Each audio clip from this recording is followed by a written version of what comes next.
Hello everyone. तो आइए पढ़ते हैं क्लास 7th का पहला chapter nutrition in plants. Nutrition in plants का मतलब होता है, सबसे पहले क्या होता है कि आप चैप्टर पढ़ने से पहले कि उसमें क्या है उसके नाम की अगर आप अच्छे से समझ रखोगे तो आपको चैप्टर भी बहुत अच्छे से समझ आएगा।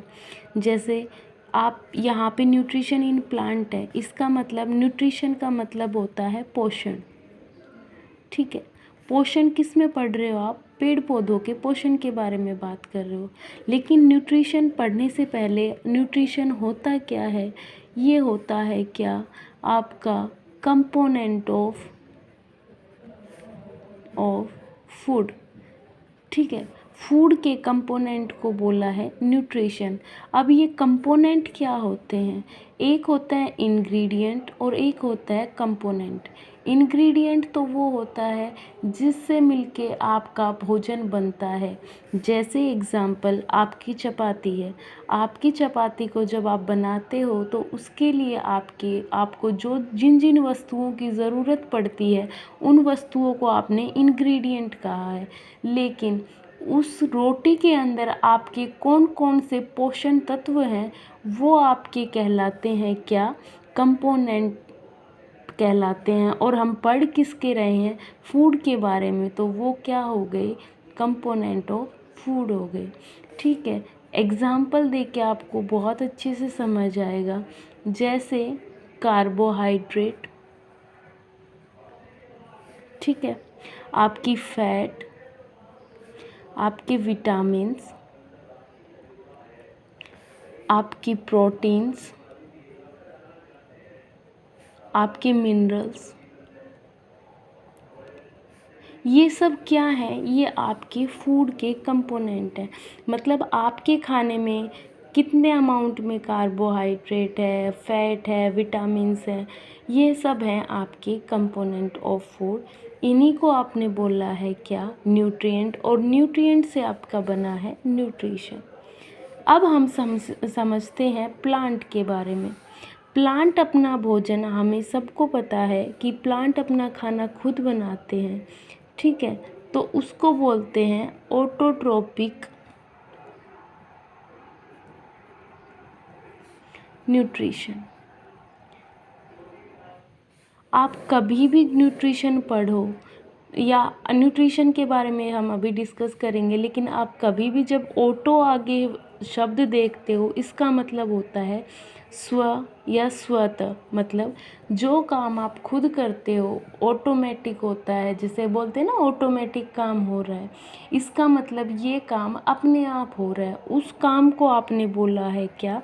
ऑटोमेटिक। ऐसे ही क्या है? ऑटोट्रोपिक।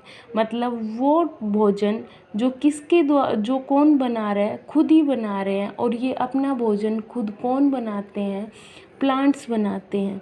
अब आप ये कह दोगे कि मैम हमारी मम्मी भी तो हमारा भोजन खुद ही बनाती है। नहीं, जब हम घर में खाना बनाते हैं उसके लिए हमें ज़रूरत पड़ती है रॉ इंग्रेडिएंट्स की। जैसे आपके अनाज हो गए, आपकी दाल हो गई, आपकी सब्जियां हो गई, आपके फ्रूट्स वगैरह हो गई। उनको प्रोसेस करने के लिए आपको इन इंग्रेडिएंट्स की आपको क्या पड़ी है? ज़रूरत पड़ी है।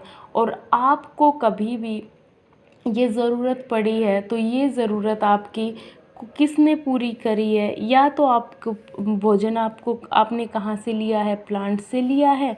नहीं तो आपने भोजन किससे लिया है? एनिमल्स से लिया है। ठीक है, इसका मतलब हम अपना खाना खुद नहीं बनाते, हम डिपेंड रहते हैं किस पे? प्लांट पे या एनिमल्स पे। अब आप कहोगे कि मैम ऐसे तो एनिमल्स भी अपना खाना खुद नहीं बनाते। तो बिल्कुल सही बच्चे, एनिमल्स भी अपना खाना खुद नहीं बनाते। वो किस पे डिपेंड रहते हैं? प्लांट्स पे या एनिमल्स पे। ठीक है, तो अब बात आती है हमारी प्लांट की बारी। अभी हम पढ़ते हैं प्लांट के न्यूट्रिशन की, जो था आपका ऑटोट्रोपिक न्यूट्रिशन। ऐसा न्यूट्रिशन जिसमें आपके पौधे अपना भोजन खुद बना रहे हों। किसकी हेल्प से? आपकी CO2 की हेल्प से। CO2 होती है बेटा कार्बन डाइऑक्साइड। जब यहाँ 2 लग गया इसका मतलब 2, और है क्या ऑक्सीजन, उससे पहले कार्बन, तो कार्बन डाइऑक्साइड। ऑक्साइड यहाँ ऑक्सीजन से है, तो इसको हमने बोला है कार्बन डाइऑक्साइड। इसको हम शॉर्ट फॉर्म में बोलते हैं क्या, CO2। उसके बाद में क्या आता है आपकी सनलाइट। आपका क्या आता है वाटर, और बहुत इम्पोर्टेंट चीज़ क्या, क्लोरोफिल पिगमेंट। ठीक है, आप प्लांट जब अपना भोजन बनाते हैं तो उन्हें इन चीज़ों की आवश्यकता होती है, और ये चीज़ें वो किसी से लेते नहीं हैं। ये चीज़ें उन्हें कौन प्रदान करता है, नेचर ही देता है। इसीलिए वो किसी पे डिपेंड नहीं है। इसीलिए उनके न्यूट्रिशन को ऑटोट्रोपिक न्यूट्रिशन कहा गया है। अब जब पेड़ पौधे अपना खाना खुद बना रहे हैं तो उस प्रोसेस को कहा है फोटोसिंथेसिस। अब फोटोसिंथेसिस क्या होता है, देखो पढ़ने से पहले मैंने ये कहा है कि चैप्टर पढ़ने से पहले चैप्टर के नाम को आपको समझना चाहिए। इसी तरह आप कोई टर्म पढ़ रहे हो, कोई डेफिनेशन पढ़ रहे हो, उस डेफिनेशन के शब्द, उसके अर्थ को अगर आप समझ जाओगे तो डेफिनेशन अपने आप ही समझ आ जाएगी। जैसे फ़ोटो का मतलब आप कहीं पे भी देखोगे उसका संबंध किससे होता है, रिलेशन लाइट से होता है। मतलब आपके इस चीज़ में किसी न किसी रूप से लाइट क्या है, इन्वॉल्व है। मतलब ये न्यूट्रिशन ऐसा है, पौधे अपना खाना किसकी उपस्थिति में बनाते हैं, किसकी प्रेजेंस में बनाते हैं, लाइट की प्रेजेंस में। ठीक है, तो इसका मतलब फोटोसिंथेसिस क्या हुआ, सिंथेसिस मतलब बनाना, मतलब लाइट से कुछ आप बना रहे हो, और वो बन क्या रहा है, पौधों का खाना। ठीक है, तो फोटोसिंथेसिस क्या हो गया कि ये क्या है, प्रोसेस है किसका, फूड मेकिंग का, किसके लिए, प्लांट्स के लिए। ठीक है, अब आपके फोटोसिंथेसिस में ये 4 आपके एलिमेंट कह लो, आपके ये एलिमेंट हैं, CO2 कार्बन डाइऑक्साइड, ये गैस होती है, सनलाइट जो आपको सूरज से मिलती है, वाटर जो आपकी पौधों की जड़ें हैं वो सोखती हैं, वो खींचती हैं पानी को। ठीक है, और आपका क्लोरोफिल पिगमेंट। क्लोरो से आप, जैसे आपने नाम पढ़ा ऑटोट्रोपिक, फोटोसिंथेसिस, ऐसे ही क्लोरो हमेशा कलर को रिप्रेजेंट करेगा। किसको रिप्रेजेंट करेगा, क्लोरो कलर को रिप्रेजेंट करेगा। मतलब कि ये क्या है, इसमें कलर का कहीं ना कहीं रोल है। तो जो आपके पेड़ पौधे, उनकी पत्तियां कैसी होती हैं, हरी होती है, वो किसकी वजह से होती है, क्लोरोफिल पिगमेंट की वजह से होती हैं।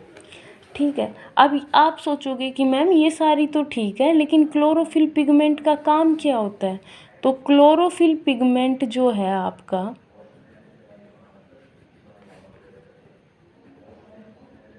क्लोरोफिल पिगमेंट है, वो क्या काम करता है, ये आपकी पत्ती है जैसे मान लो, इस पे क्या है, सबसे ज़्यादा आपके जो हरे पेड़ पौधे देखते हो, ज़्यादातर हरे किस में पाए जाते हैं, हरियाली किस में होती है, हरा भरा रंग किस में होता है, पत्तियों में। इसका मतलब क्लोरोफिल सबसे ज़्यादा होगा पत्तियों में। अब आपकी सनलाइट पड़ी, आपकी सूरज की रोशनी पड़ी आपकी पत्तियों पे। ठीक है, तो पत्तियों जो सनलाइट को जो सोखेंगी वो कौन अब्जॉर्ब करेंगी, सनलाइट को अब्जॉर्ब करेंगी कौन अब्जॉर्ब करेगा, क्लोरोफिल। तो सनलाइट को अब्जॉर्ब किया क्लोरोफिल ने, इसीलिए क्लोरोफिल का क्या रोल है कि वो सनलाइट को अब्जॉर्ब करता है। जैसे आप पानी बिखरा पड़ा है, उसके ऊपर आप कॉटन की बॉल बना के रख दो। आप जैसे ही कॉटन की बॉल रखोगे, पानी कॉटन की बॉल के अंदर चला जाएगा। ठीक है। इसका मतलब जो आपने रुई की बॉल बनाई उसने पानी को सोख लिया, ऐसे ही क्लोरोफिल क्या करेगा, ये लाइट को सोख लेगा, अब्जॉर्ब कर लेगा।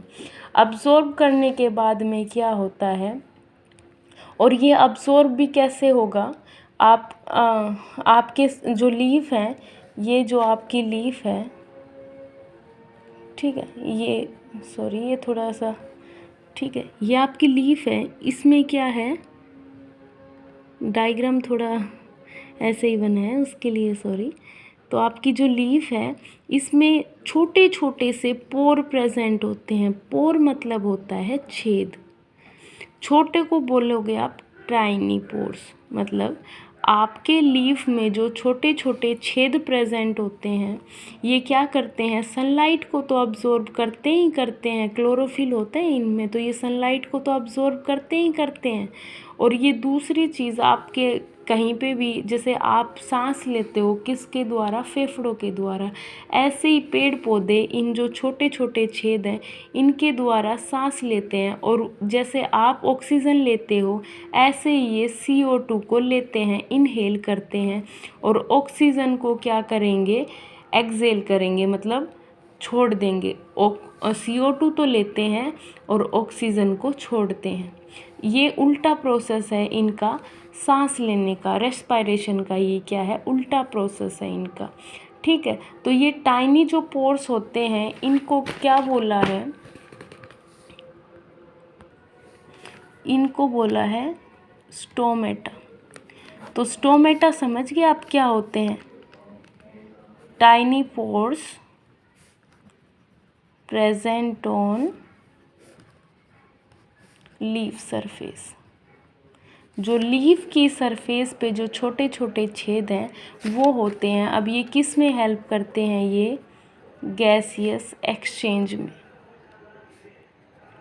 अब गैसियस एक्सचेंज कैसे हुआ, ऑक्सीजन छोड़ रहे हैं, ठीक है, CO2 ले रहे हैं, तो ऑक्सीजन और कार्बन डाइऑक्साइड क्या है, गैसें हैं, इसीलिए ये किस में हेल्प करते हैं, ये गैसियस एक्सचेंज में हेल्प करते हैं।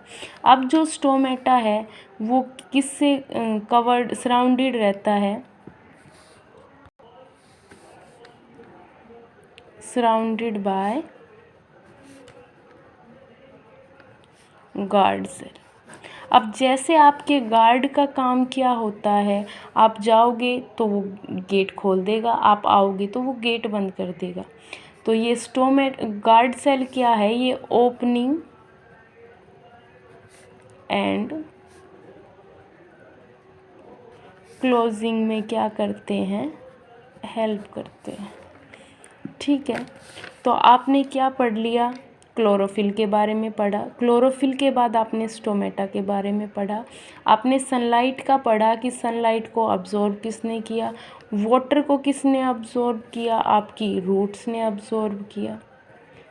ठीक है, और आपके जो एलिमेंट्स थे, सनलाइट था, CO2 थी, CO2 किसके वजह से एक्सचेंज हो रहा था, स्टोमेटा की वजह से हो रहा था।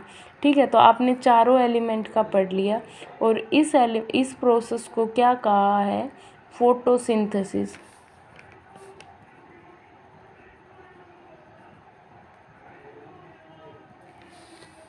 ठीक है, अब देखो फोटोसिंथेसिस तो हमने पढ़ लिया, लेकिन फोटोसिंथेसिस में दो केमिकल्स का यूज़ हुआ है, तीन केमिकल्स का, किसका, आपकी CO2 का, ठीक है, आपके हाइड्रोजन का, तो कार्बन का, ऑक्सीजन का एंड हाइड्रोजन का, ऐसे करके ये एक केमिकल रिएक्शन बना देती है। और वो केमिकल रिएक्शन क्या होती है, आपकी 6CO2, 6 आपकी कार्बन डाइऑक्साइड, प्लस में 6 आपके H2O। ठीक है, और आप क्या क्या मिलेगा उसके बाद में, 6 कार्बन, 12 आपके हाइड्रोजन और 6 आपके ऑक्सीजन, प्लस में 6 आपके ऑक्सीजन मिल जाएंगे। तो आपको लास्ट में आपको C6H12O6 ये किसका केमिकल फॉर्मूला होता है? ग्लूकोज का। और आप सबको पता है ग्लूकोज क्या है, हम क्या देता है? एनर्जी प्रोवाइड करता है। ठीक है, तो कहने का मतलब ये है कि कार्बन डाइऑक्साइड